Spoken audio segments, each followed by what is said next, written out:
Назарбаев Нурсултан Абишевич, казахстанский политик, государственный деятель. С 1990 года является президентом Казахстана. По продолжительности пребывания у власти он рекордсмен на постсоветском пространстве, бессменно руководил страной 29 лет.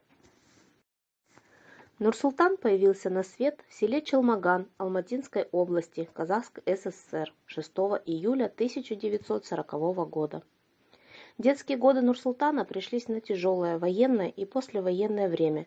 Несмотря на голод, детство мальчик запомнил как самое лучшее время, с заботливым вниманием отца, ласковыми материнскими руками, дружной семьей. Будучи старшим сыном в семье, Нурсултан хотел поскорее стать на ноги и помогать родителям.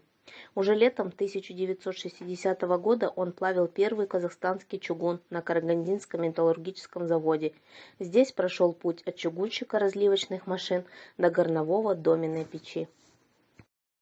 В 1961 году на Карагандинском металлургическом заводе произошла судьбоносная встреча Нурсултана с девушкой Сарой. В 1962 году отгремела молодежно-комсомольская свадьба, а потом пошли и дети. Родилось 3 дочери. В 1963 году родилась Дарига, в 1967 году Динара, в 1980 Алия. В 1967 году Назарбаев получил диплом Карагандинского политехнического института по специальности литейное производство черных и цветных металлов. В 1969 году принял предложение перейти на партийную работу. С 1973 года берет начало политическая карьера Назарбаева. На родном металлургическом комбинате он занял должность секретаря партийного комитета. В 1979 году его заслуги и авторитет позволили занять пост секретаря ЦК Компартии Казахской ССР. В 1984 году он возглавил Совет министров республики. С 1990 года Назарбаев стал членом ЦК КПСС. После развала СССР Назарбаев стал первым президентом Казахстана. В 2007 году он инициировал создание Евразийского экономического союза.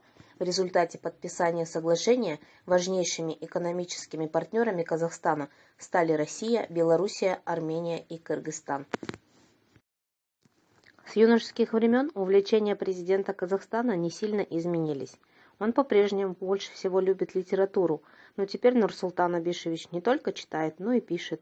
На его счету множество научных статей и книг об историческом пути Казахстана, а также стихов о любимой родине. Вот только в спорте теперь Назарбаев отдает предпочтение не в борьбе, а как в молодости, а теннису, гольфу и горным лыжам.